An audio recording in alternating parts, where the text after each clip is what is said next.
Muito obrigada a todos. Eu falo em meu nome, me chamaram para falar em nome dos cidadãos de bem do Brasil. Então, eu falo em nome de todos os que estão aqui e falo em nome também da reverenda Jane Silva, da Comunidade Internacional Brasil-Israel, que foi quem organizou tudo isso.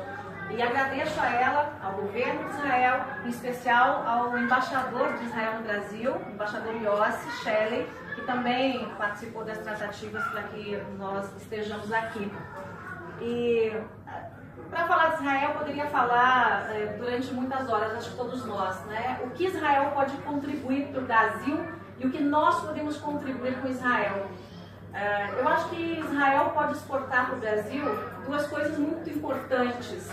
Uma delas são os critérios éticos na política, a moralidade na política, o jeito que se trata política e corrupção aqui nessa terra, muito diferente de como se trata no meu país, que está atolado em esquemas de corrupção, em que representantes políticos da minha nação estão atrás das grades, na cadeia, e a grande maioria investigados, mas ainda assim em atividade.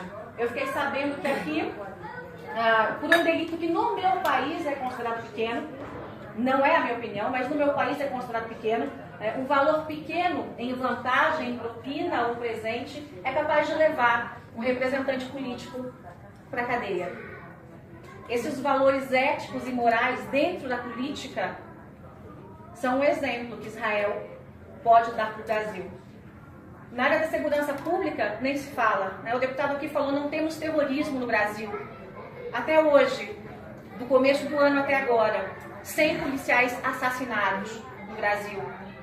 30 mil pessoas assassinadas no Brasil. Aqui os radicais matam em nome de Alá. Lá nós temos gente que mata por um celular. Por um celular. E a nossa legislação, lamentavelmente, é uma lei fraca, em especial quando se aplica a lei. E a impunidade, ainda que a gente tenha uma esperança com alguns casos, que no Brasil se chama ponto fora da curva, como Operação Lava Jato, não sei se tem tradução, Sandra, para ponto fora da curva.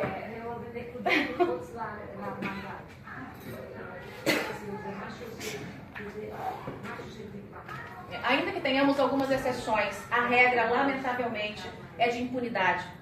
Mas, além disso, eu quero destacar o seguinte, a maior contribuição que Israel deu para o meu país foi uma coisa chamada Bíblia Sagrada. A Bíblia Sagrada é, sem dúvida, a maior contribuição de Israel para o meu povo e para o povo ocidental. E é por isso que esse voto que foi dado pelo meu país lá na Unesco contra Israel, tirando a soberania de Israel em cima da cidade santa de Jerusalém, é um voto que não representa nem a mim, nem nenhuma dessas pessoas que estão aqui. O nosso governo, e eu disse isso nos meus vídeos, publicamente no ar, no meu canal, que é o maior de política do Brasil, o nosso governo traiu o povo brasileiro ao simplesmente votar contra Israel e ao mesmo tempo votar contra os cristãos. Nós reconhecemos que Jesus passou por aqui, nós reconhecemos a história de Jesus com Israel e com a cidade santa, com Jerusalém.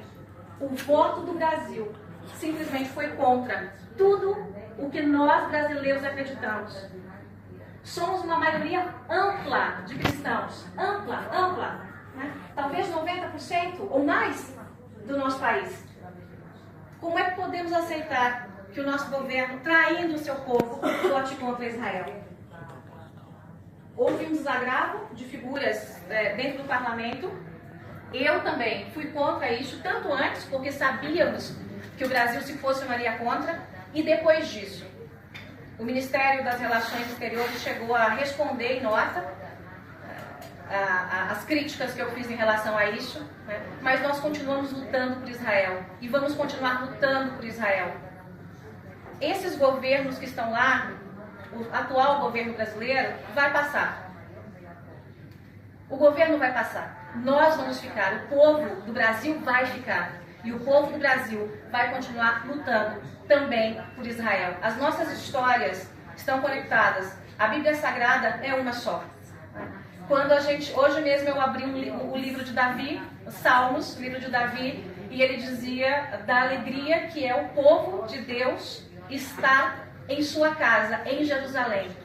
O quanto é importante, o quanto alegrava Davi estar em Jerusalém, que é a menina dos olhos de Deus. Não é possível que esses países que integram a Unesco peguem a Bíblia Sagrada e simplesmente rasguem, né, para os judeus e rasguem para os cristãos. Então, nós estamos literalmente juntos nessa luta para seguir em frente e pressionar o nosso país a mudar o voto dentro da Unesco. Nós reconhecemos que o povo judeu, Israel, Jerusalém, pertence ao povo judeu. É uma herança histórica e é uma herança espiritual. E não há como se romper isso. Não há um papel, não há um decreto que possa simplesmente dizer que Jerusalém não pertence ao povo judeu. Eu quero dizer, conte conosco, conte com a comunidade internacional Brasil-Israel, em nome da pastora Jane Silva. Conte comigo como jornalista para defender o Estado de Israel, para defender a cultura dos judeus, para defender Jerusalém, né, para defender o que pertence a vocês. Esse território é santo e pertence desde antes de Cristo a esse povo, a essa terra, a essa nação. O Brasil atuará por Israel, por Jerusalém. Shalom.